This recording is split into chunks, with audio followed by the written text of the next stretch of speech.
자, 한동안 주춤했던 은행의 신용대출과 주택담보대출 금리가 최근 다시금 들썩거리고 있습니다. 한국은행이 기준금리를 동결하면서 한숨 돌리나 했더니만 했던 대출자들의 근심도 다시금 커지고 있는 상황인데요. 은행 금리가 다시 오르는 배경은 무엇인지 여러 가지 관련 내용들 김대호 경제학 박사와 함께 짚어보겠습니다. 어서 오십시오. 네, 반갑습니다. 예. 자, 한국은행이 지난달 기준금리 3.5% 고심 끝에 3.5%로 동결을 했습니다. 일단 숨고르게 나선 모습인데 그런데 주요 은행 대출 금리가 전반적으로 상승을 한다. 그러니까 상식적으로 잘 이해가 잘 안 가는 부분인데 어떻게 좀 이해하겠습니까? 네, 기준금리라는 게 대한민국의 어떤 표준, 스탠다드를 만들고 그에 대해서 따라왔으면 하는 정부의 정책금리인데요. 통상적으로는 이 기준금리에 따라서 기준금리가 오르면 예금금리, 대출금리도 같이 올라가고 그 네. 반대로 떨어지면 같이 하락을 합니다. 그런데 어떻게 된 일인지 최근 상황은 한국은행은 기준금리를 동결했습니다. 동결한 것도 약 한 1년 6개월여 만에 계속 올리다가 동결했으니까 사실상 인하 효과가 일어난 것이죠. 그렇죠. 그런데 실제로 금융기관, 은행들에서 고객에게 적용하는 변동금리는 오히려 올려버렸거든요. 그러니까 적어도 현 상황에서 한국에서는 기준금리 따로, 시중은행 따로, 기준금리의 어떤 시장 조정 영향력이 극도로 떨어졌다 이렇게 볼 수가 있습니다. 기준금리 올리는 그만큼 반드시 시중은행이 올리고 내려야 되는 것은 아닙니다만은 하나의 가이드라인 금리인데요.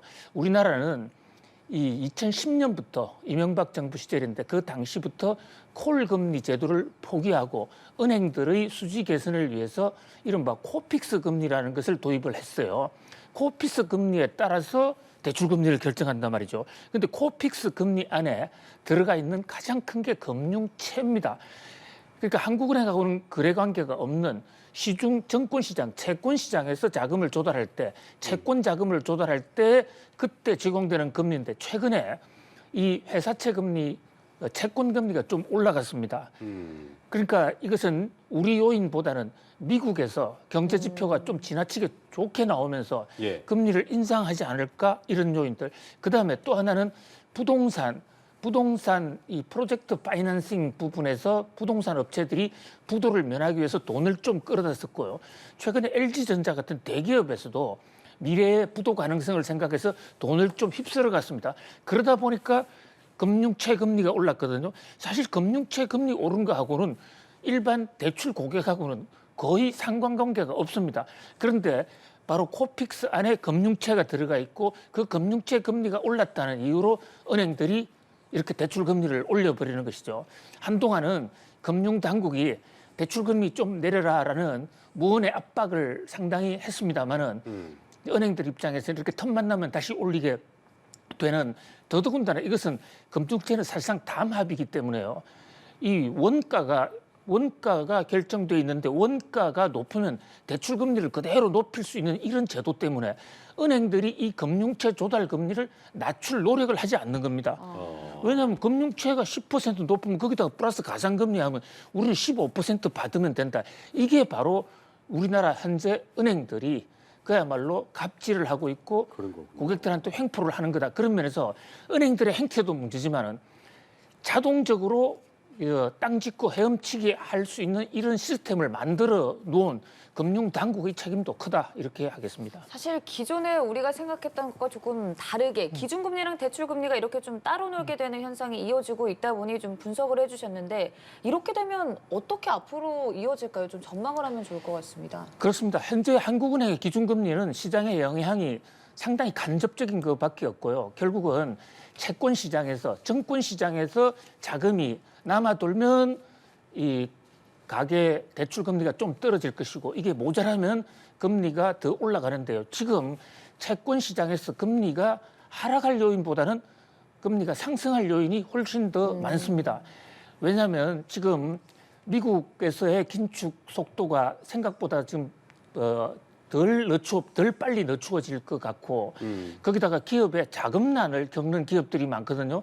그럼 기업들이 자금난을 겪으면 증권사 창구로 가서 회사채를 발행을 하게 됩니다. 예. 그럼 회사채 금리 올라가는데 이 회사채와 은행 금융처가 서로 경쟁 관계에 있다 보니까 은행 그 기업의 회사채 금리가 올라가면 은행 금융채도 덩달아 올라가는 그런 면에서 당분간 이 우리나라 대출 고객들의 금리 부담 낮추기가 쉽지 않다 이렇게 보고 우리나라는 더군다나 이 변동금리 고정금리보다도 변동금리 비율이 세계에서 가장 많은 나라거든요. 거의 78%가 변동금리입니다. 네. 그럼 저게 금융채 올라가면 심지어요 레고랜드 사태 때문에 회사채가 한 배 경색된 적 있지 않습니까? 네. 그렇게 돼서 금리가 올라가면 그 피해를 은행이 받느냐? 아닙니다. 대출 고객이 받게 돼 있습니다. 아, 저희는 이제 그 항상 한미 금리 얘기하면서 기준금리 이제 올라가다가 좀 소강 상태가 되니까 이런 어떤 은행 금리도 좀 내려갈 것이고 대출자들의 부담도 좀 줄어들지 않을까 생각이 들었었는데 그런 상황으로 또 가지 않다 보니까 상당히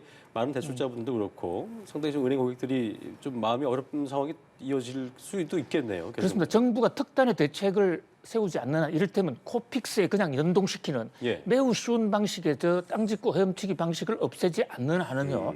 결국 앞으로의 금리는 회사채 금리가 결국은 대출 금리에 연동이 될 것 같은데요. 예. 저게 대출 고객들의 부담을 낮춰주려면 회사채 시장의 자금 사정이 대폭 완화가 돼야 되는데 이게 부동산 문제 이런 거하고 지금 얽혀 있기 때문에 그렇군요. 그렇게 녹록치가 네. 않다 이렇게 말씀드릴 수 있습니다. 대출자들의 부담이 더 커질 수도 있다는 모습 좀 짚어주셨는데 이런 상황에서 우리나라 가계부채가 전세 보증금까지 포함할 경우에 3천조 원에 육박한다는 결과가 나왔습니다. 이게 얼마나 심각한 건가요? 예, 전국경제인연합회에서 운영하고 있는 한국경제연구원 한경련의 특별 보고서인데요. 한경련은 이번에 이 가계부채를 계산하면서 우리 가계가 갖고 있는 전세금을 부채로 봤습니다. 네. 왜냐하면 이 전세금도 전세 만기가 되면 내줘야 될 돈이잖아요. 그러니까 하나의 부채죠. 그런데 이게 집값이 계속 올라갈 때는 부채는 부채이듯 전혀 부담 없는 부채입니다. 왜냐하면 또 다른 전세를 잡으면 갈아타면 되니까요. 기존 전세금보다도 금액이 더 커지거든요. 그러니까 이 세입자를 바꾸면 임대인 입장에서는 돈이 더 많이 생겨서 부채로 느껴지지가 않았었는데 네. 그랬었죠. 지금은 그런 상황이 아니지 않습니까? 전세금이 오히려 떨어지고 있단 말입니다. 그러면 예를 들어서 10억짜리 전세를 줬는데 지금 전세가 5억밖에 안 된다 이러면 기존에 차입자가 나가겠다, 세입자가 나가겠다면 10억을 내주고 근데 본인은 새로 들어오는 전세에서 5억밖에 못 받으니까 5억의 부도가 생기는 겁니다. 그러니까요. 그러니까 이런 면에서 전세금도 부채다. 근데 전 세계에서 전세금 제도를 갖고 있는 나라는 대한민국이 유일합니다. 그러다고 하더라고요. 예, 그러다 보니까 다른 나라는 없는 부담이 우리는 또 하나 더 있다. 그래서 부동산 하락기에 전세금도 가계 부채로 봐야 된다. 그렇게 가계 부채로 봤을 때는 GDP에 대해서 차지하는 가계 부채 비율이 우리나라가 세계 2위다. 1위가 스위스입니다. 그러니까 그것보다 더 올라가고 또 이게 현재 소득 대비 가계 부채 비율로 보면 단연 1등으로 올랐습니다.